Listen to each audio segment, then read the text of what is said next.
Back in the day, customization was simple. A few challenges were available in-game so that you could get one of the limited number of camos just by simply playing, maybe going out of your way just ever so slightly. But over time, that changed, and camos are some of the best ways for players to customize their weapons in-game, with much longer grinds of progression than what we thought was a max camo back in the early days of COD. I mean, we had fall camo in Modern Warfare 2, but now we have things like Damascus and other camos that require you to dedicate days of your life to the game if you so choose to accept that challenge. We have camos that are so limited in quantity, many don't even know they exist. Today, I want to run down 15 of the rarest camos that we've ever seen in Call of Duty history with you. By no means is this list definitive. I'm sure that among the hundreds of camos, possibly over 1,000 camos that we've now seen introduced in Call of Duty between organic challenges, exclusive items, and many of the supply drop camos we've seen over the years, I'm bound to miss one or two. So if that's the case, feel free to let me know your thoughts down in the comments below. Firstly, what are your favorites here out of these that we listed? And perhaps if we missed any, let me know. As well, if you are new to the channel, do be sure to hit that subscribe button to stay up to date with all things COD related. But anyways, let's get into it. Let's start first with some rarer items, but some ones that you can get in a more organic way. Firstly, I think that it's no surprise that we should include the mastery camos in recent years. Like we mentioned, back in the days of COD 4, Modern Warfare 2, we had very limited numbers of camos, and the mastery, in a sense, wasn't what it would be considered today. While COD 4 did offer up some resemblance of the challenge system that we have in today's Call of Duty games, with completing challenges for each category of weaponry, players only unlocked one gold gun per category, including the AK-47, Mini Uzi, M1014, M60E4, and the Dragunov alongside the Golden Desert Eagle. Modern Warfare 2, we saw the fall camo, which was the max reward per weapon, each available only for 250 headshots. Throughout the years, though, we saw the further introductions of gold camos and even diamond camos for completing overall weapon challenges for classifications of weaponry. But when you get towards Black Ops 3, that's when we started to take this camo grind seriously, as Black Ops 3 was the first to introduce a true mastery camo. Dark Matter tasked players with using and mastering each and every single weapon in the game, from rifles, SMGs, and the likes, all the way down to your handguns, launchers, and melees. This trend has continued on since then, being introduced in the way of Dark Matter in both Black Ops 3 and Black Ops 4, Exclusion Zone in Modern Warfare Remastered, Black Sky in Infinite Warfare, Chrome in World War II, and Damascus in this year's Modern Warfare. Each one a grind in their own right, and of course completely voluntary, designed for those who want to seek a new level of completion and master every aspect of the game's offerings per se, but also not be obstructive to the regular old gameplay for the casuals who didn't really care too much for that completionist camo. While each of these are available in-game for anyone to complete, some with different obstacles than others, i.e. Black Sky's inclusion of classic weapons requiring you to reach a certain MP rank to unlock, they're all rare in their own rights, and that overall mass populace of players, they haven't completed it, but they're readily available for anyone who wants it. The second camo I want to bring up today stems off of that completionist style camo, but takes it to a bit higher level, and so far has been the only camo to do so, taking that small percentage of players who completed that base mastery camo, and then going a little further for those who completed the next part, that being Chrome Tiger. Chrome camo was obtained in World War II the same way you'd see it and completed in any other recent year's titles, by completing gold for every single weapon that was available in the game. However, Chrome Tiger was added a little bit later into the game's life cycle to continue the grind for anybody who was wanting something else to do in that further life cycle of the game. At that point in recent years, interest in the game would have kind of died off. Players would have felt they've completed everything they wanted, and then thus the player count would drop, with players going and experiencing other things. However, Chrome Tiger challenged players to get Chrome camo, but then also to prestige their weapons, as they could normally. With the first prestige, you ended up getting another challenge, and the second, the ability to get Chrome Tiger. So this camo not only took into account the mastery of every single weapon challenge, but also the prestige of every weapon in the game, ranking it up fully, then having to re-unlock attachments and grind the game out a little further. Thankfully, though, you didn't have to prestige every single weapon to get that. You could do it per weapon, similar to how Obsidian is within Modern Warfare. It turned out to be quite a grind, and to this day is still the longest grind for any organic camo, if I'm not mistaken. Rounding out the organic and rare camos that I want to mention, we have to jump back to Call of Duty Ghosts for this one. The Warcry camo was a camo that you may have seen from afar and in the camo selection menu in Ghosts back in the day, and if you were like me, you thought, man, that's an awesome looking camo. But there was only one way to get this, and it was a way that not many would end up accomplishing, by winning a clan war in the Diamond Division. Clan wars in Ghosts were introduced as a way to bring players together and battle it out as a group, utilizing the Call of Duty Clans app. Clans had a subsidiary ranking system in which squads could rank up and battle it out until they ended up getting to that Diamond Division, to which, if you then made it to that point and won a war, your clan was awarded that Warcry camo. The feature was at the time a really cool way to bring players together, but it soon dissolved after Ghosts and some integration within Advanced Warfare, but the number of players who obtained that camo is still a small fraction fraction of the overall player percentage. Now, those are some rare camos that you may or may not have gotten based on simply playing the game and utilizing in-game challenges, but let's jump over to some of the real meat and potatoes, the ones that are really exclusive, the ones that get really rare. Since we just talked about ghosts, I think it's fair to start out with, to this day, one of the most rare camos that we've ever seen in Call of Duty, also happening to be from ghosts, that being Spectrum. Now, depending on when you see this video, funnily enough, there's actually a blueprint in the game files for the M4A1 in Modern Warfare 2019 that looks to bring back the essence of Spectrum, but it's only for the M4A1. But when it was first introduced in Ghost, it was by and far the most rare camo that we'd ever seen released up until this point.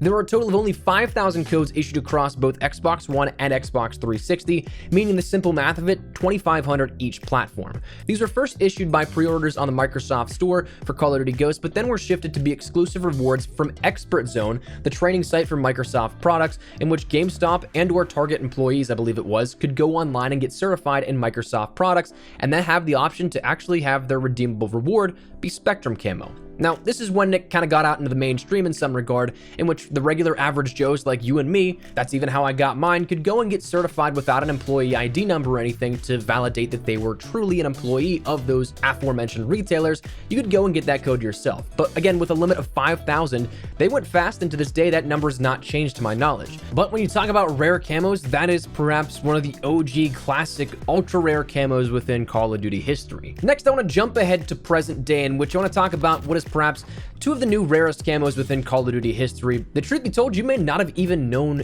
ever existed. If you were to examine the game files of Modern Warfare 2019, you'd see in a lot of ways customization galore, including a ton of blueprints that are available for the many number of weapons in the game, but there are very few static camos that can be used on every single weapon that you can see in the game. You have the Call of Duty Endowment camouflage packs, and that's actually kind of about it, or at least that's it for us, the general public. However, if you were to look at the game files and database camo sets for Modern Warfare, you'll actually be able to see two camos, the active camo and the banded camos, seemingly both for individuals who are close to the project in various ways.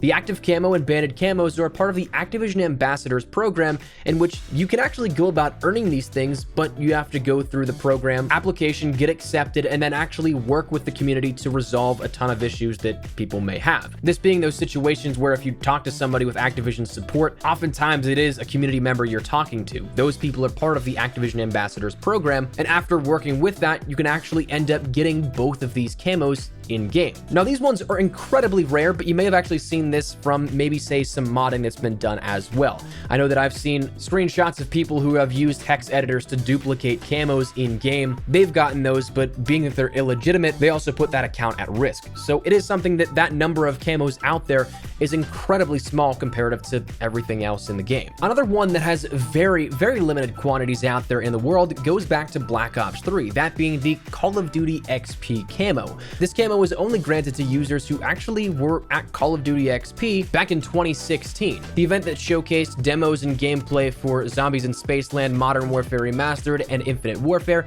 but also was the hub then for COD Champs back in that year for Black Ops 3. It was a multi-day event that allowed players to experience all things Call of Duty, and for those that actually had a digital ticket, they got a redeem code as well to use in Black Ops 3, to which, if you redeemed that, you did have that. But quantities were so limited because it was something that, one, you had to pay for admission into the event, but also it was a hosted event, meaning that not anyone could just simply join up from the comfort of their own homes. Assuming you weren't from LA, you'd end up having to travel to take part in this. I'd wager there's probably a couple of hundred, couple of thousand codes out there that were redeemed and that players have, so thus solidifying it as one of the rarest camos in COD history. Next, I want to talk about two that are exclusive and were a kind of hit or miss for many people because there was a small window to end up getting these, but those being the Bullet Hawk and the Hellstorm camos from Infinite Warfare. Now, for those that pre-ordered Infinite Warfare's Digital Deluxe Edition, or if I'm not mistaken, also the Legacy Pro Editions digitally, you gained access to the Hellstorm camo as well as the Bullet Hawk camo, which you'll see on screen right now.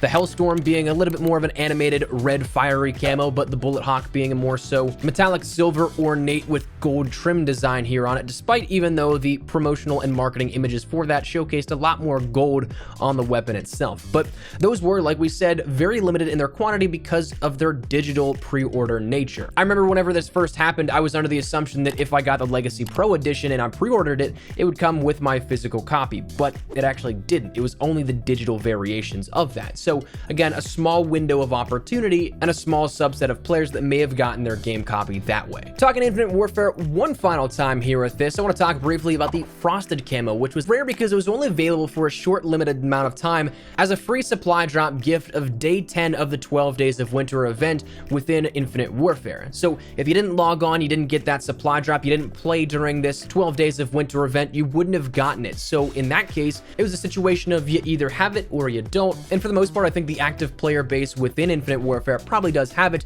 even though that may be smaller than other player subsets of other games around that time. The one that, since it was in such limited quantity, goes down as a rare camo in COD history. Jumping back to Modern Warfare 3, I want to talk briefly about the Marine camo and the Winter camouflages available for both of those games. Firstly, the Marine camo was available to all players via Call of Duty Elite, though not everybody may have it on their account still. I think that when I went back, I still don't have it as well, but it was something that was initially exclusive just to the Wii version of Call of Duty Modern Warfare 3. It was the standard digital pattern that you may recognize from many other camos, but a green, black, and brownish texture here to this, and one that stood on its own. As for the Winter camo, that was something that was a little bit more exclusive here because it was available as a Wii exclusive camo, but also only available to those who were founders of Call of Duty Elite. The first initial signups here for that community-wide service, but the interesting part is that if you ended up getting this for the Wii, it was available just by simply prestiging once, but if you got it from Call of Duty Elite, you had it as that exclusive benefit, but it also couldn't be used offline.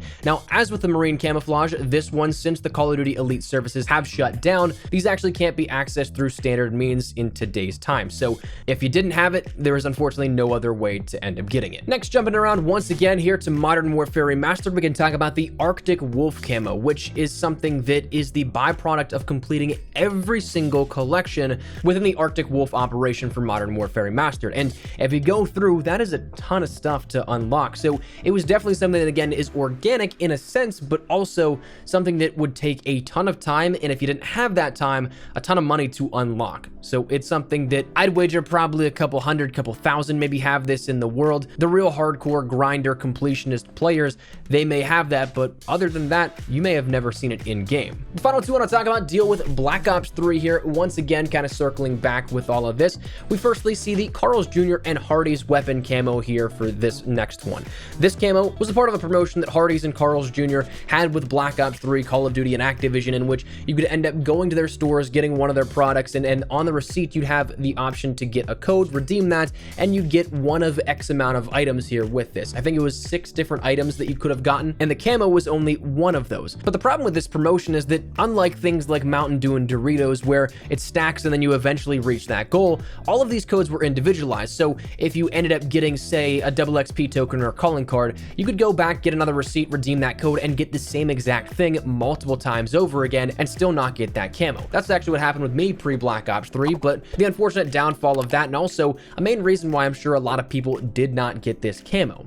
Then finally rounding this out, we had the Weaponized 115 and the Cyborg camos, which were special edition camos for Black Ops 3 that were never once again offered to the public outside of those deluxe editions and also those Juggernaut editions that were introduced with Black Ops 3, making them ultra rare as well. But anyways, that's my list here of 15 of the most rare camos in Call of Duty history. I'd love to get your thoughts and feedback down there in the comment section down below. Are any of these ones that you have, any that you own? If so, how many of them? What's your favorite out of these? Did we miss any? Whatever it is, feel free to let me know your thoughts. But hopefully you enjoyed the video. If you did, make sure to drop a like down below. And of course, if you are new to the channel, make sure you guys hit that subscribe button so you don't miss a single thing regarding all things Call of Duty. If you guys also want to follow me over on Twitter and Instagram, those are the best places to get connected outside of YouTube. We're active on both those. If you guys want to strike a conversation, ask me a question, whatever it may be, that link is down there in the description below. That said, thanks so much for watching. My name is Espresso. I'll see you guys later. Take care and peace.